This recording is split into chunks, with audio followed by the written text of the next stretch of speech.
Nrsimhadev Jaya Nrsimhadev Jaya Nrsimhadev Jaya Nrsimhadev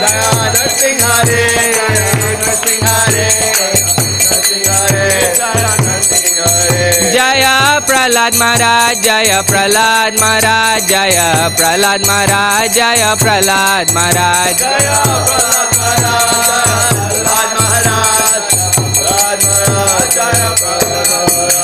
Jaya Jaya Prabhupada Prabhupada Prabhupada Jaya Jaya Prabhupada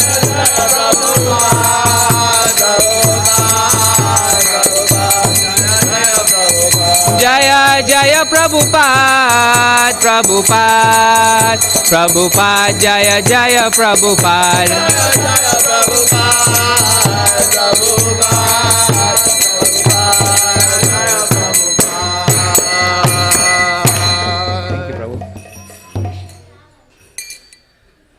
Jai Om Vishnupad Paramahamsa Parivajrakacharya Shotara Shata Shri Srimad His Divine Grace A.C. Bhaktivedanta Swami Srila Prabhupada Ki Jai ISKCON Founder Acharya Srila Prabhupada Ki Jai Ananta Koti Vaishnav Vrinda Ki Jai Namacharya Srila Haridas Thakur Ki Jai Prem Se Kaho Shri Krishna Chaitanya Prabhu Nityananda Shri Advaita Gadadhar Shri Vasari Gaura Bhakta Vrinda Ki Shri Shri Radha Krishna Gopa Gopinath Shyam Mukund Radha Kund Giri Govardhana Ki Shri Vrindavan Dhama Ki Mayapur Dhama Ki Jagannath Puri Dhama Ki Jamuna Mai Ki Ganga Mai Ki Tulsi Devi Ki Bhakti Devi Ki Shri Harinam Sankirtan Ki Samaveda Bhakta Vrinda Ki Gaura Premanande. All glories to the assembled devotees. All glories to the assembled devotees. All glories to the assembled devotees. All glories to Sri Guru and Sri Gauranga. All glories to Srila Prabhupada.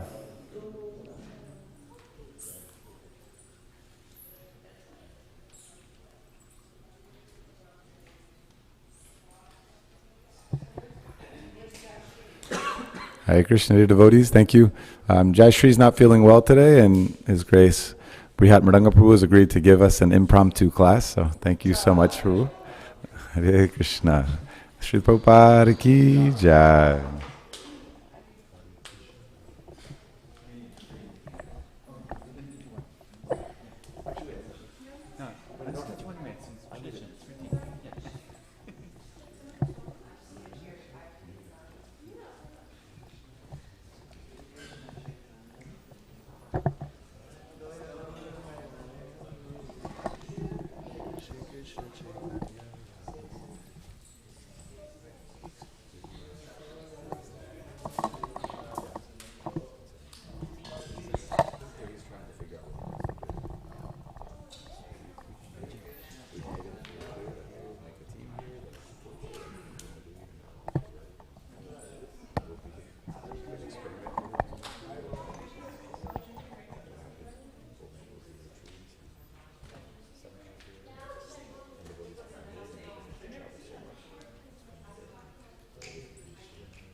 Rama Rama Hare Hare.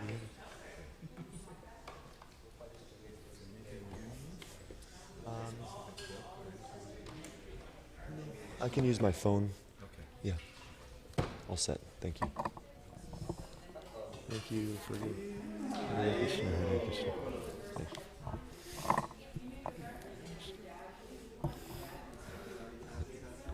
Forgive me, my wife is heading out of town. The van No needs to problem. get repaired, so No I have to problem. take it to a mechanic. You've got a lot to do, I understand. Thank you for the opportunity to speak. Thank you for speaking, and you're speaking again on Thursday. Yeah, yeah. Peaceful. I hope Krishna allows you. Hare Krishna. Yes, that's good.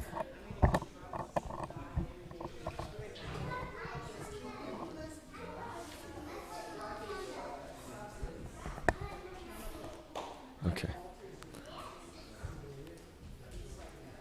Draupadi, can you? Okay. Draupadi's right there.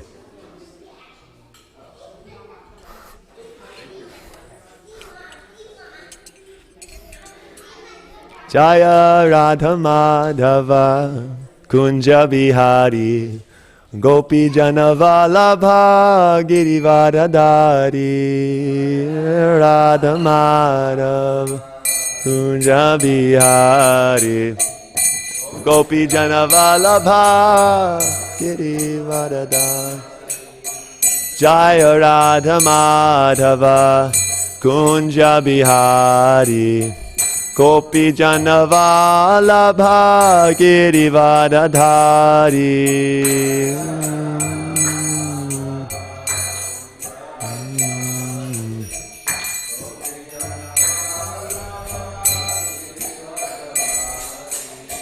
Yashoda Nandana Braja Janaranjana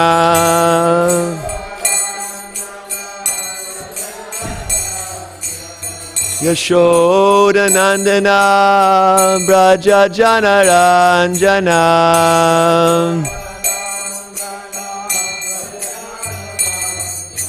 Yamuna Tiravanachari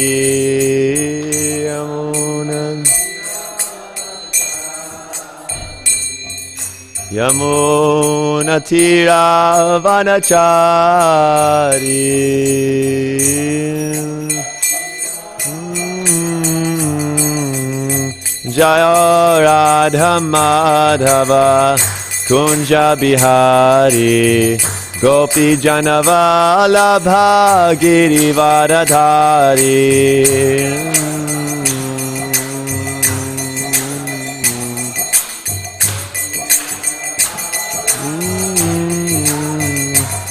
Yashoda Nandana Braja Janaranjana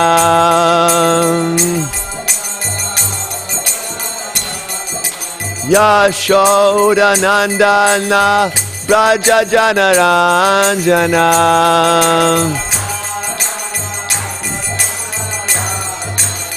Yamuna Tiravanachari Yamuna Tiravanachari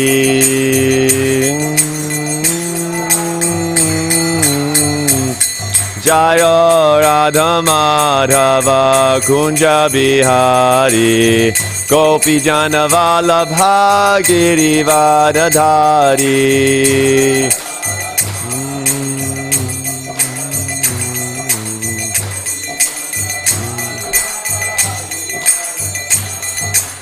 Hare Krishna, Krishna Krishna, Hare Hare, Hare Rama, Rama Rama, Hare Hare, Hare Krishna, Krishna Krishna, Hare Hare, Hare Rama, Rama Rama, Hare Hare, Hare Krishna, Krishna Krishna, Hare Hare, Hare Rama, Rama Rama, Hare Hare.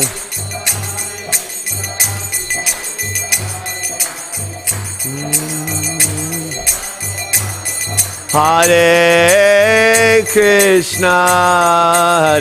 Krishna, Krishna Krishna, Hare Hare, Hare Rama, Hare Rama, Rama Rama, Hare Hare.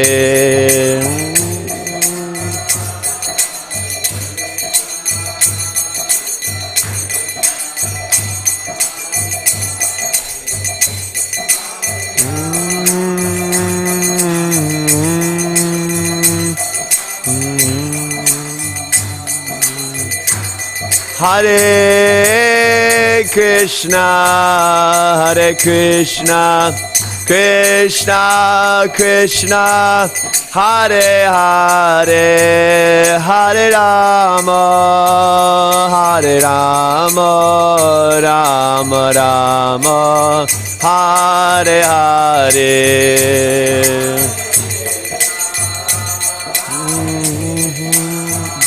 Krishna Krishna, Hare Hare, Hare Rama, Hare Rama, Rama Rama, Hare Hare. Gaura Premanande.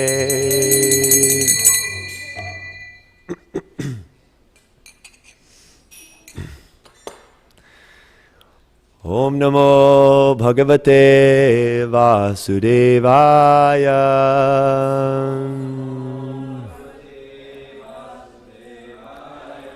Om Namo Bhagavate Vasudevaya.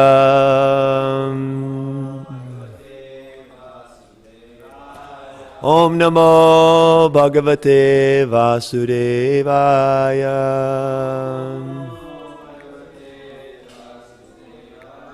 Narayanam Namaskritya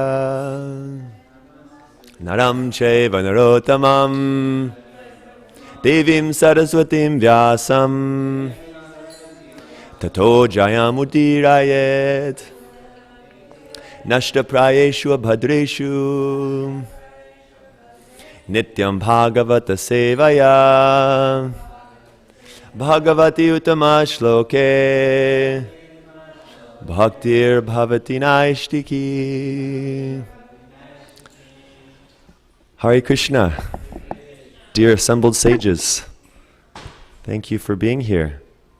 There's many places you can be in the material universe. You could be on upper planets, you could be on lower planets, you can be at Disneyland, you can be at the Cotton Bowl. There's so many places you could be.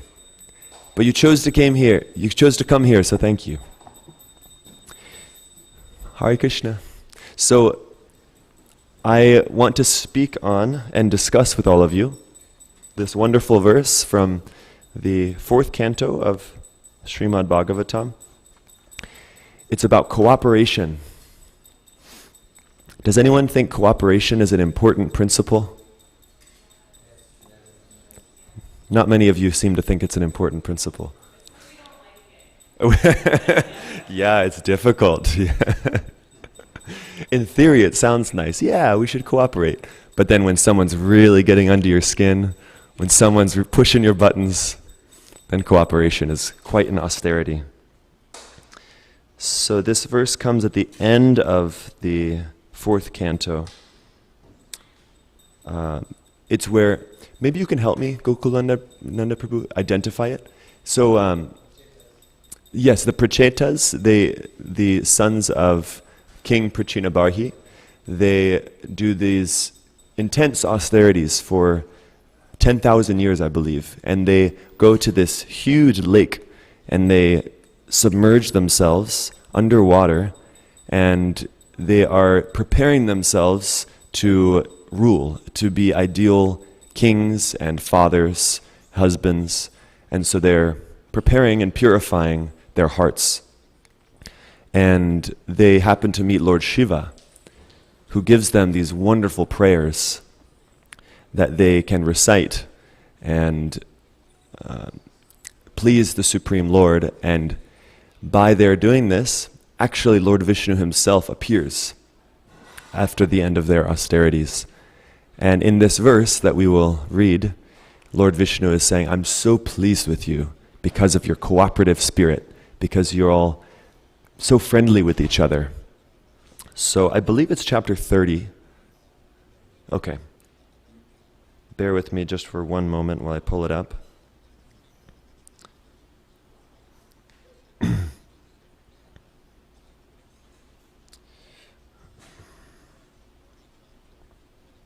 Okay. Srimad Bhagavatam, Canto 4, Chapter 30, Verse 8. If you have a phone and want to pull it up for reference. 4:38.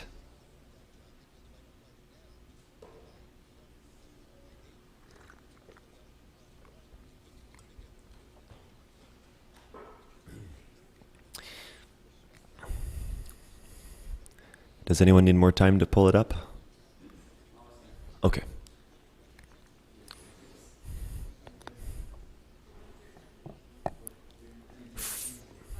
Yeah. 4:38. Yes. Okay. Those of you who have it pulled up, please repeat after me. Shri Bhagavan Uvacha Varam Vrinidvam Bhadram Vo Yuyang Me Nripanandana Sauhardena Prithag Dharmas Tushto Aham Sauhridena Vam Shri Bhagavan Uvacha Varam Vrinidvam Bhadram Vo Yuyam Me Nripanandana Sauhardena Prithag Dharmas Tushto Aham Sauhridena Vaham. Please recite. Shri Bhagavan Uvacha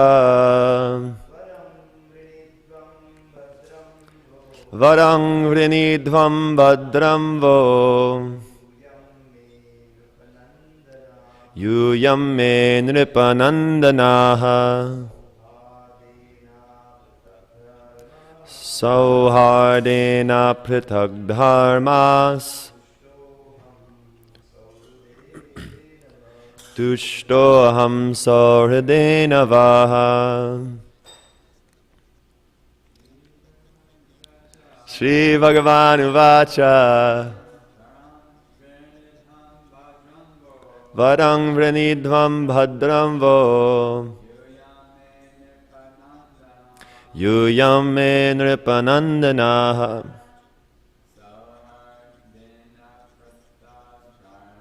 Sauhardena Prithag Dharmas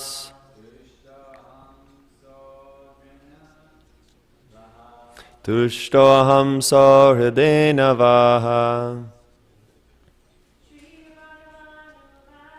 Shri Bhagavan Uvacha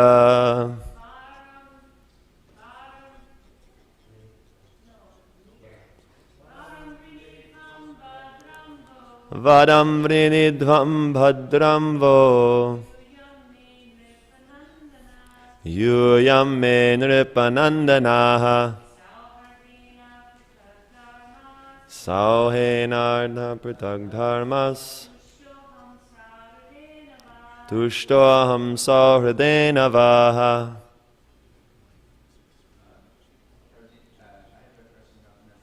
Yeah, go for it. So with the diacritical marks underneath the H on the third and fifth line, and I also see the diacritical marks on a lot of the times on the second and fourth line, if there's only 4 lines in the stanza. Yeah.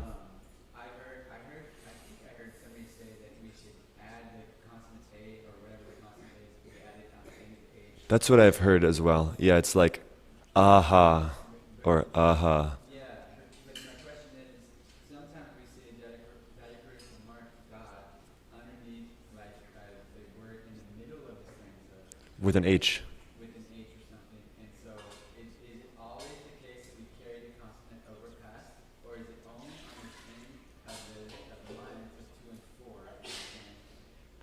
I don't know conclusively, but I hear Keshavarti Maharaj, he pronounces it like almost a C sound when there's an H in the middle. Like, I can't give an example from this one. Do you know Gokulananda Prabhu? Oh, it's okay. It's a little technical, so let's discuss it more after class. Yeah. Okay, synonyms. Shri Bhagavan Uvacha. The Supreme Personality of Godhead said. Vadam, benediction. Vrinidvam, ask. Bhadram, good fortune. Vaha, of you. Yuyam, you. Me, from me. Nripanandana, O sons of the king. Sohardena, by friendship. Apratak, non-different. Dharma, occupation. Tushta, pleased. Aham, I. Sohridena, by friendship. Vaha, of you. Translation and purport by His Divine Grace, Srila Prabhupada Ki Jai. The Supreme Personality of Godhead said, My dear sons of the King, I am very much pleased by the friendly relationships among you. All of you are engaged in one occupation, devotional service. I am so pleased with your mutual friendship that I wish you all good fortune. Now you may ask a benediction from me. Purport.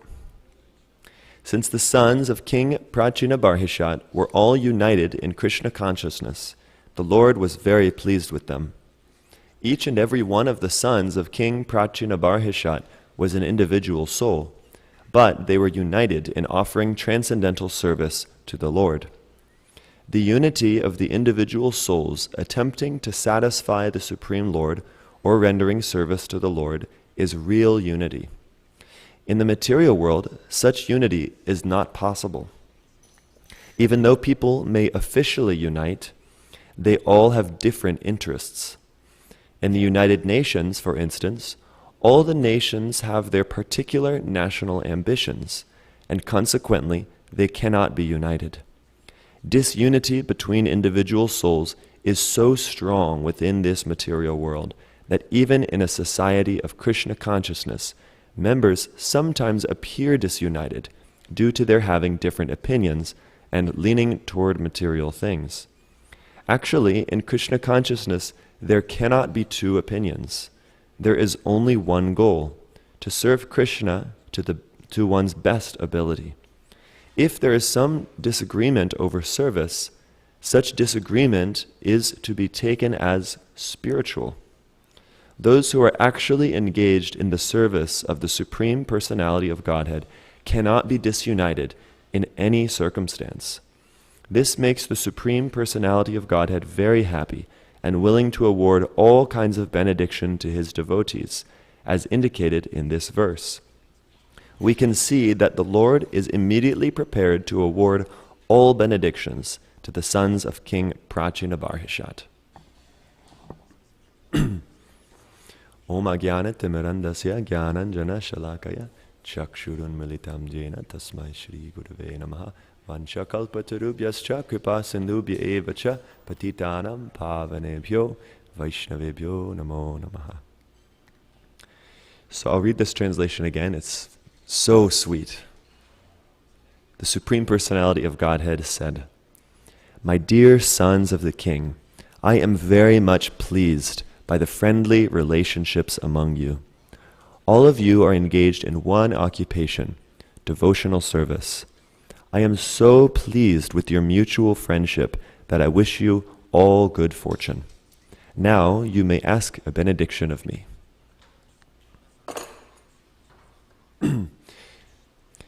So, Lord Vishnu, after this, he blesses these sons of King Brhat-Mrdanga with a really unique blessing, something that we might desire. He says, you will have full facility to enjoy the material world for 1,000,000 celestial years. And then you will come back to me. And while you're having this 1,000,000 years of enjoyment in the material world, you won't lose track of your Krishna consciousness. And that's pretty amazing, right? It's like you get your cake and you get to eat it too. So, we don't always have the same fortune. Often we have to go through a lot of struggle in our progress back to Krishna. And why do we struggle? One of the main ways we struggle is because we're not cooperative. Right? Even Prabhupada says, in spiritual societies like ISKCON, we see that there is sometimes disagreement because the atmosphere of Kali Yuga is so strong. Right? It's the age of quarrel and hypocrisy. So naturally we are in this fighting spirit. We're so disturbed by the passionate atmosphere of Kali Yuga that like that, we can be riled up and ready to fight, right? Someone says the wrong thing to you. Someone just looks at you the wrong way. Someone says something in the wrong tone of voice. Even something unintentional. You're in a crowd and someone bumps into you, and you get irritated. And we can speak harsh words and really do damage. There's an interesting analysis of communication that comes from the Nyaya scriptures from the Vedas that deal with logic and debate. If you take the ISKCON hermeneutics course, they discuss this. It's a wonderful course. It's called hermeneutics. Yeah, it means the process of how to interpret scriptures. So, people have different ways that they understand the Srimad Bhagavatam and even Srila Prabhupada's teachings. So hermeneutics is the study of how do we interpret and understand these teachings. Is it available? It's available, yeah.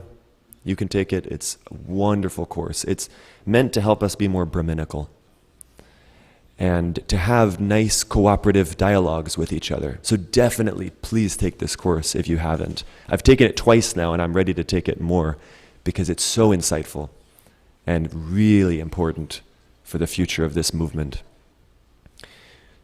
So in that course, they discuss this categorization of dialogue. And the worst way to speak is called vitanda, which means that you just want to destroy the other person's argument. You don't even care to prove yourself right. You just want to smash them into the ground by showing them how wrong they are. So we see this in the political arena. It's something we see even in apparent spiritual discussions. I was talking with someone at a university, at Rice University, last week, and he was asking me about what I believe, and very quickly I could see he just wanted to destroy me. He was coming from this strong material science, atheism viewpoint, and he was just ready to gun down every argument that I proposed. So at a certain point I just admitted, I feel really uncomfortable and I don't think we're going to make it much, I don't think we're going to do much here. So this is called vitanda. And next is called jalpa, which means both parties are just trying to prove their own point right. So it's a little better, but still it's, we get into these head-butting kind of conversations with people, right? Both people are riled up, we're angry, we're frustrated, and we're trying to make our point, but we're not doing what? We're not listening, yeah, because you're just thinking about your own argument and trying to prove that right, and so you don't consider the other person's argument.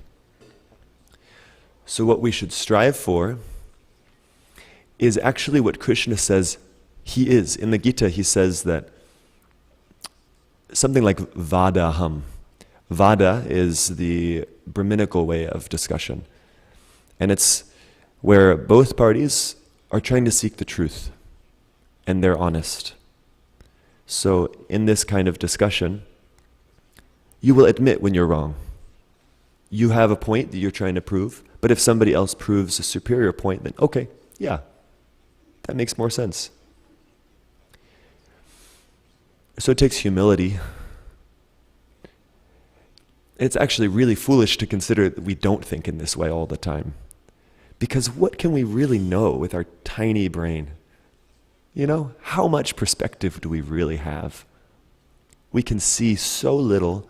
We can understand such a tiny, tiny fraction of, you know, maybe we know Dallas really well, but how much do we know about other cities in Texas? How much do we know about the United States or other countries? We know so little. What to speak of knowing about other people? Maybe even if you're very close with someone, you spend many years with someone, how much do you really know? What's going on every day in their consciousness?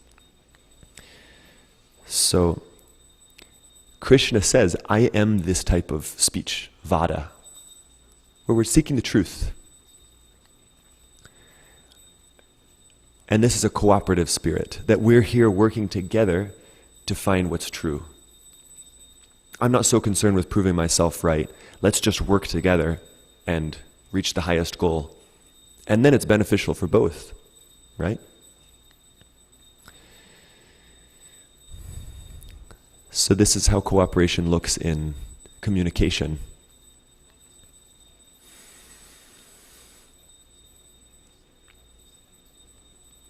So, in order to cooperate, what do we need?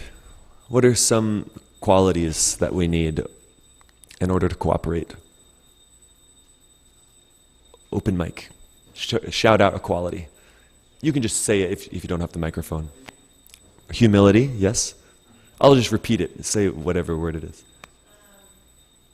I think to cooperate, you need to have a common objective, a common goal. Common goal, yes. Nice, yes. So humility, common goal, respect. What else? Said in Trinadapi, offering respects to everyone else, expecting none in return. Yes, amanina manadena. We give all respect to others and don't expect any in return. Yes. Determination. Why determination? Because when the disrespect comes, and if we are actually on the wrong platform, like me, then we have to get up and try again. Okay. Determined to do what's right. Determined to cooperate. Yeah.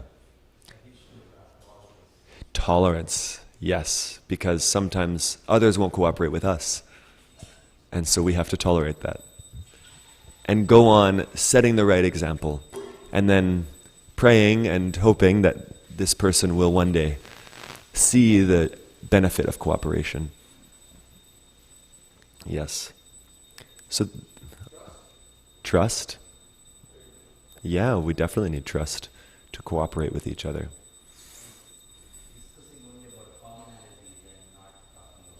Nice. Yeah, focusing in more on the what's uniting us rather than what's separating us.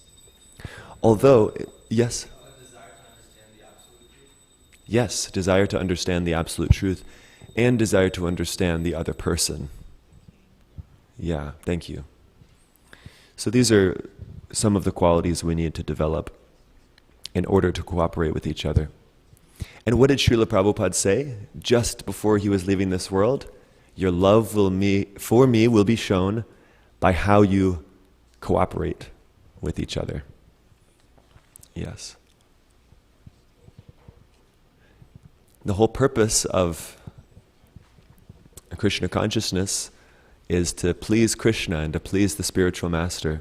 If we can do that, then automatically we will be Krishna conscious and automatically we will become very advanced. It's very simple. We just please the spiritual master, we please Krishna.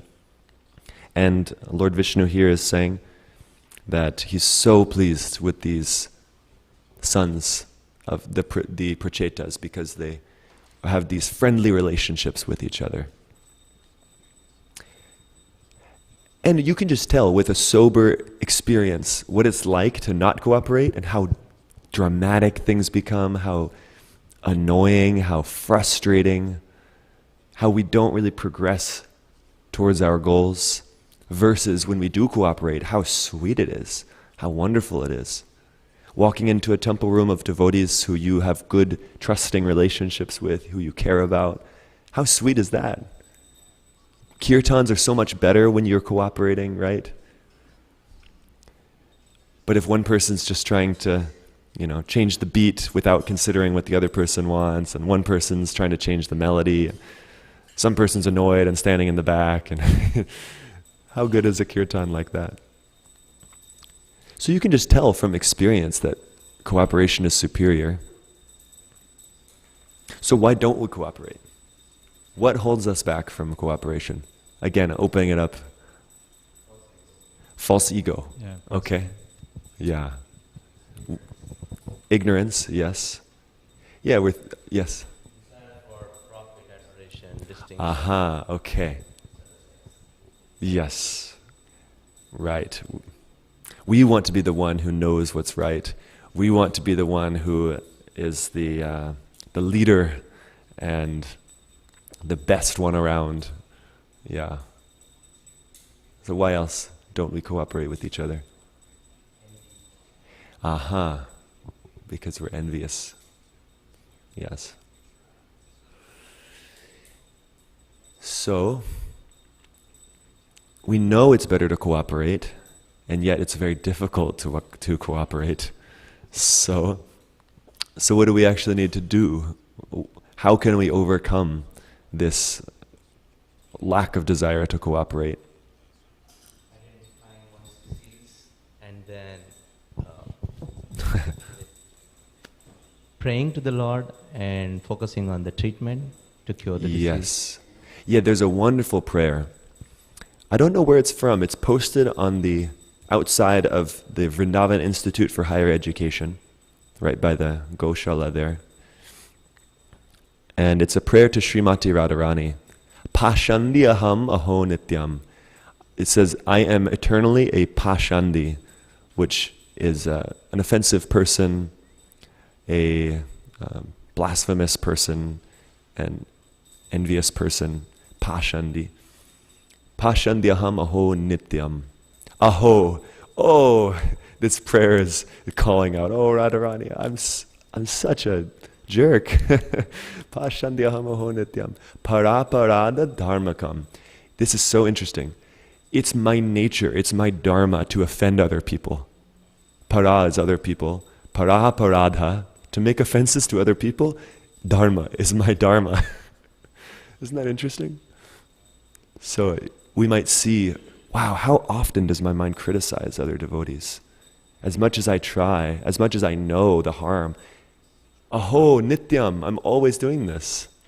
So, like Prabhu said, we pray, Kshamaswamam, forgive me, Hare Radha, O Radha, please forgive me. Dehi me sadhu dharmakam, make me a sadhu, make me a saintly person, so that I have a soft heart, and so I don't criticize others. It's such a wonderful prayer. So wonderful. So yeah, we need to get in this mood of calling out, Aho, Radha. Or we sing every morning, Ha ha Prabhu Korodoya Deho More Padachaya. Right? Yeah, we should really call out when we're singing this bhajan. Just the last few days I've been really trying to go into the meaning of this bhajan. We have to call out, Ha ha Prabhu. Narottam Das is calling out, please give me your mercy. I can't overcome these faults if it's not for you. Without the mercy of Krishna and his pure devotees, without the mercy of Srimati Radharani, how can we overcome this critical mentality?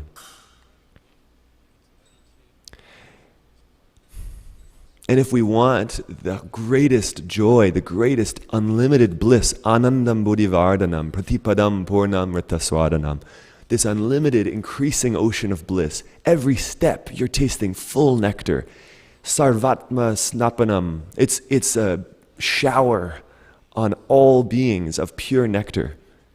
And here we are, pouting in the corner because we're frustrated with someone who's not cooperating with us, someone who said something to us, someone who's not acting like we think they should.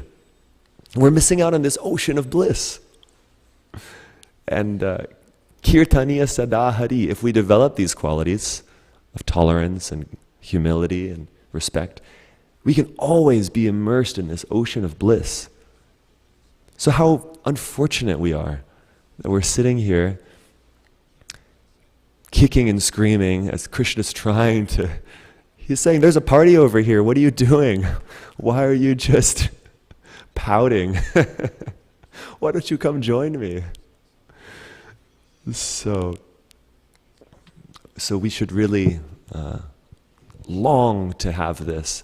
We should really appreciate this point you brought up, Gokulananda Prabhu, that we should pray to have this critical mentality removed, so that we can cooperate, please Krishna, and be blissful all the time. Prabhu, you have something? Yes. You said Kirtanya Sada Hari. Yes. Could you explain what that means? It means always chanting Hare Krishna. Yeah. Because chanting Hare Krishna, when you do it with a pure heart, it's like an ocean of nectar. And so someone who has that taste, they want to do it all the time. So how unfortunate are we? And there's this, I'll just share one verse and then I'd love to hear your point. This is from Rupa Goswami's glorification of the holy name. He says, Narada vino jivana sudurmi niryasam madhuri pura, that the holy name brings the vina of Narada to life, because Narada is just flying around the universe and chanting Hare Krishna. And so the holy name brings life to Narada's vina as he sings the names of Krishna. And it's a flood of sweet nectar flowing. So these descriptions are amazing, right? An ocean of nectar, Lord Chaitanya says. Rupa Goswami says it's like a flood of these flowing waves of heavenly sweetness. And here we are missing out on that. How unfortunate, right? So if we can cooperate, then we can very quickly get to that stage. Yes, please. Your name is? My name is Manjari Gopika. Manjari Gopika. Yes. Nice to meet you. Hare Nice Krishna. to meet you, Prabhu. It's a wonderful class. But I just wanted to share, because my husband had said about praying, and I wanted to share our spiritual master, Radha Swami. He once gave a class. It was an initiation class. I was there. And this story always stayed in my heart. It was in 2015, and when I saw him recently, I told him I still think about this story. But he had spent many of his brahmacharya years in New Vrindavan in, I think, the early 80s, which was a very austere time in ISKCON in general, but definitely New Vrindavan that was just mud and rain and no insulation in homes. And his duty was one of his services was to work take care of the cows. And he shared that he had a godbrother that he would take care of the cows with. And he said that this godbrother was completely the opposite of him in every way. Almost, he didn't use this word, but the way he was describing it was almost offensive. This other godbrother was just the opposite. The way he talked, the way he walked, his motivations for doing things, his, just everything about him. And so they did not get along in the beginning. He did not want to do this service with him. He didn't want to do this service at all. But and in that austere condition of being cold and wet all the time with somebody you don't get along with, he came to the point where he just prayed and he made a determination, I have to find a way to work with this other devotee, with my godbrother. And so what he focused on was that we have the same goal. We are here to please Prabhupada. And he just focused on what they could do together and not so much on what their opposite natures were. And he said that devotee became one of his closest friends up until he left his body several decades later. Wow. Thank you so much. We all have experience of something like this, right? And my experience is that Krishna specifically puts these people in my life to help me to become more cooperative and to specifically expand the parts of myself that are lacking, right? So, a really nice example. Yes, Nanda Braj Prabhu. Let me come join the group. Prabhu, my question is that sometime out of it seems to me sometimes we have this compassionate nature, like, okay, I need to work with each other, and I want to, I want this project to work, and so our compassion tries to work things out, but it's actually not. It seems not to be good for the situation. It might be unhealthy. People, like for instance, have agreements and they're breaking the agreements and stuff. So I'm going through something where I'm trying to understand where my compassion is being sentimental. And sometimes I'm concerned that my desire to work with somebody or be compassionate to them is sentimentalism. But when I hear this class, I start to think, oh, well, maybe you're being hard-hearted. So I'm curious your thoughts on this understanding of compassion, cooperation. When is it always right, or is there some times where we just have to say, hey, this isn't good for that person, myself, or the people around us? Yeah, thank you.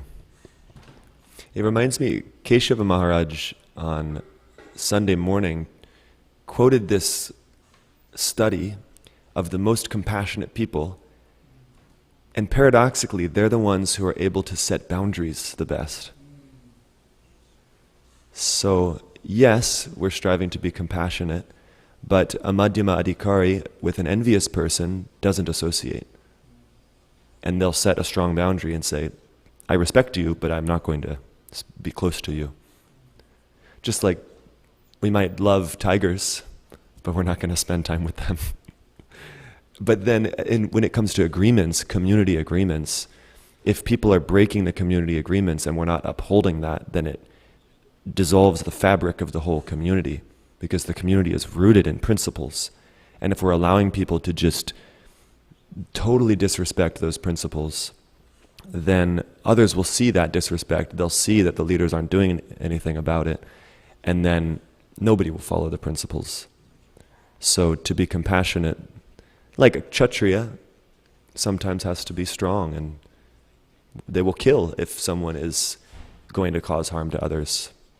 So we sometimes have to set boundaries in order to uphold the fabric of a community, to maintain the principles of a community. Does this help? Maybe there's other points. Yes, I really do like the point, and agree. However, I want to say, throughout the whole talk, it makes me look within myself. Am I being tolerant enough? Am I being compassionate enough? Am I being patient enough? Am I being trusting enough? So I think that's a really good point, is to have nice boundaries, but to always inside yourself say, hey, are you stretching as much as you need to stretch? Or could you stretch a little bit more? Mm-hmm. So that we, like the Pandavas, I mean, how much did they stretch? Over and over and over and over and over and over. Yeah. And then eventually it was like, okay, So I appreciate the point of boundaries, but yes, I agree, so much with your whole entire talk, and making sure that we're, taking a look at ourselves and how we're cooperating. Great. Thank you. Thank you. Yes, please. And remind me your name. Remind me your good name. Sucharya Devi Das. Hare Krishna, Prabhu. Thanks for giving class. So this verse is about Krishna giving benedictions. Krishna's giving a benediction to the Prachetas. And we see that all through the Shastra, that Krishna is famous for his benedictions. And so I was considering that in the educational system from way back, that the demons and devotees, they receive, Gurukula education. And even Kamsa was so philosophical and so many things. So Krishna's benedictions are just amazing, they're unbelievable, and even like when he was fighting with Banasura, he gave Banasura the benediction of immortality. And so he's giving the Prachetas this benedictions of such exalted, the making of exalted benedictions. So how is it possible for people to not understand that Krishna's God? Because look at what he does. He can give immortality, he can...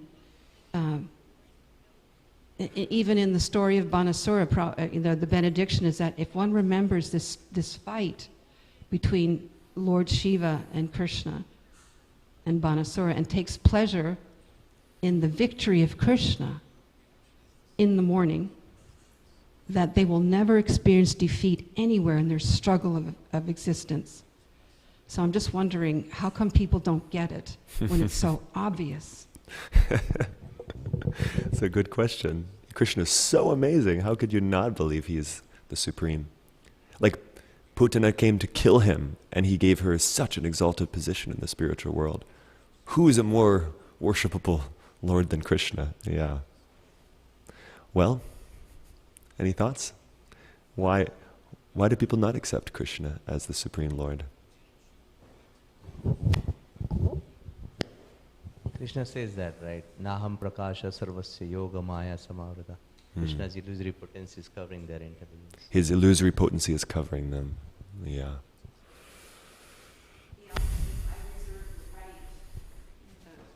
Krishna says, I reserve the right to not reveal myself to everyone. It's his personal feelings and benedictions, and he's God and he's very personal. Yes. And it's amazing that it's obvious that Maya has to be so practically unlimitedly powerful to cover this supreme, unlimited, beautiful, powerful, wonderful Krishna. So, Daivihyesha guna mai mama maya doratyaya. It's very strong. Yeah. So, we're intoxicated with materialism. Queen Kunti says that it's because of our intoxication with material opulences that we can't approach Krishna with sincere feeling. Yes. I was also remembering that how Krishna says in the Gita that from me come remembrance, knowledge, and forgetfulness. So we see in these different pastimes, like for example, Shiva Jwara and Narayana Jwara. So the Shiva Jwara surrendered because he knew that he was going to die. So he surrendered to Krishna. And not only did he surrender, but all these beautiful prayers come flowing from his demon person. And they're fabulous prayers. And then Krishna gives the benediction for just hearing that pastime of Shiva Jwara. He said, anyone who remembers you in this situation, they will become completely free of fear. Who can give fearlessness? Only God. Abhaya Charana Ravindare. Yeah. Thank you. Yeah, it's so unfortunate. Most people in this world don't understand Krishna. And even when you give them all opportunities to try to understand Krishna, they say, no time. I've got more important things to do. Therefore, Kalachandji's restaurant is so brilliant. Tricking people into understanding Krishna's supremacy. Yeah. So it's past 8:30. Maybe if there's any final thought, we can have that. Yes, Gokulananda Prabhu. It was a brilliant class, and I must congratulate you for selecting this theme, because this is pleasing to Krishna. I just remember, I heard this from Gauranga Prabhu. So he was speaking about Ekadashi, right? Ekadashi's meaning is Ekatmata, being one with the desire of the Supreme. So when the internal potency, one of the internal potencies, Ekadashi, she manifested and she killed the demon, Lord Vishnu was so pleased with her because she didn't even wait for the instruction to come from her master. She just executed it. She understood what was the will of her master. So then Lord Vishnu was so much pleased, he said, I proclaim, henceforth anyone who follows Ekadashi Vrata, the real fruit of following that Vrata will be to be one with my desire. You know, that is the whole purpose why Ekadashi has to be observed. So then he said, there is one word in Sanskrit called Kainkarya. Kainkarya means servitorship. So, Kim Karomi. The devotees or servitors, servants of the Lord, they're always, you know, thinking, how do I serve you, my Lord? Kim Karomi. So, they are always meditating, you know, what should I do to please the Lord? That's called chinta. Chinta means anxiety. That is their anxiety. And when they're thinking, that is called chintan, meditation. That is their meditation. So, Lord is pleased with that kind of meditation. And that's why I said I wanted to congratulate you for selecting this particular topic. As you said, Srila Prabhupada, he said, if you want to please me, cooperate, right? So this is the mood of Guru and Krishna. So, you know, it's very easy to please the Lord when we come across these particular topics like prachetas, right? We know this is what they did, and this is how Lord is pleased. So such a simple principle, very difficult to follow, but very important topic. Thank you very much for selecting. Thank you, Prabhu. Srila Prabhupada ki jai. Did you have one? Okay. Grantaraj Srimad Bhagavatam ki jai. Cooperating to please Srila Prabhupada ki jai. Gaura Premanande Hari Hari Bol.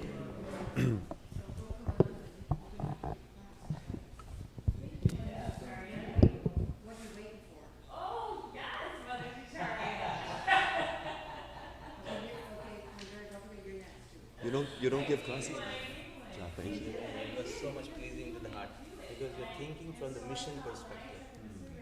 You know, not because most of the classes are from how do I get rid of my anarthas, my sadhana, it's all about me. But you're thinking about the mission, and anyone like I heard from my Guru Maharaj, if you're praying for ourselves, Krishna may or may not fulfill it. But if you're praying for others, immediately, okay, I fulfill it. I answer your prayer. So this is such an important topic.